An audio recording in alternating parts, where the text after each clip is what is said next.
he lost about 20,000 on one hand of roulette, and he was regretting it so bad. He started saying he was going to kill himself. Around 39 million children play Roblox every day, but they're being preyed on by illegal casinos like Bloxmoon with its cartoon graphics and bright colours, encouraging Roblox users to play on slots, blackjack, roulette, and potentially gamble hundreds of thousands. I didn't know it was a criminal offense at the time, but if I did know, I probably wouldn't have done it.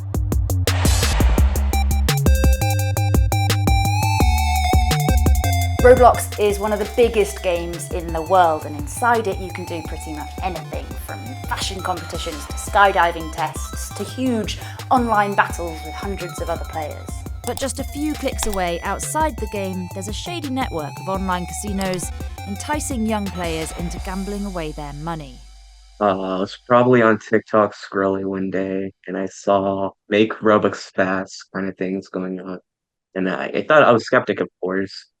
So I went to go check it out. And some of my friends, they told me about it before. So I decided to try it out. Uh, I gambled a little bit of Robux for the first time on a different platform.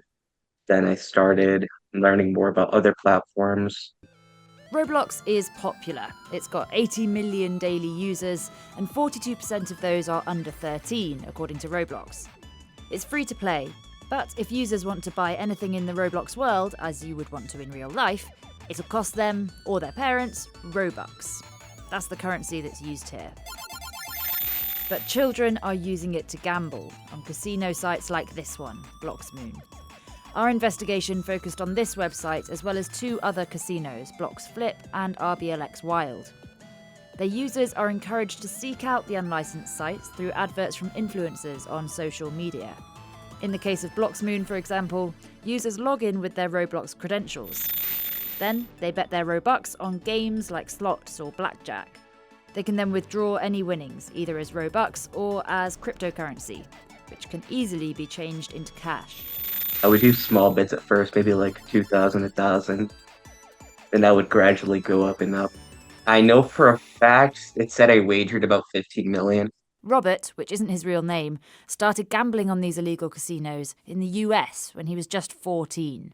He's 16 now and is wearing a mask to conceal his identity. Over the last 2 years, he thinks he's gambled around £150,000 in total. I'd get the adrenaline being on call with my friends, just deciding what we're going to do, deciding how we're going to triple it, double it. How many were there in your kind of group doing that? 15 to 20 people. And were they all your age? Yeah, most of them were under 17. Mostly everyone was under 17. Do you think that the casinos that you were using know that there are people your age using them? Oh, of course they do. You could just join the Discord servers and there'd be people talking about their ages willingly. We'd be like, oh, I'm this amount of years old.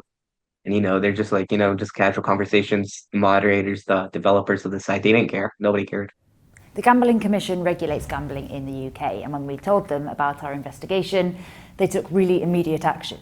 We immediately contacted the registrars for these websites and had them taken down straight away. At the end of the day, these illegal casino operators, they are criminals. They're supported by criminal gangs and they're part of the criminal underworld. But just 36 hours after the Gambling Commission shut down this casino, it was back online, with its moderators on Discord reassuring users that by switching to a new domain, they had restored access to you guys rather quickly. So the sites came back online, but they didn't have the same level of security as they had before, which meant that we were able to go in and scrape the data from any game in the site's history. That's 44 million games that have been played on the site, with users betting around $102 million. We know that over that time, users lost around $11.4 million to the site, and that's money that's going straight into the pockets of the website's owners. And what could you tell about the way individuals were gambling on these sites? Yeah, so we were able to get every single game for a 9-day period during which we contacted the Gambling Commission and one of the websites was shut down.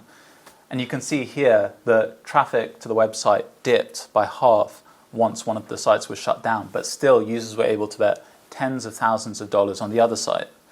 We know that just within that 9-day period, one user bet more than $105,000.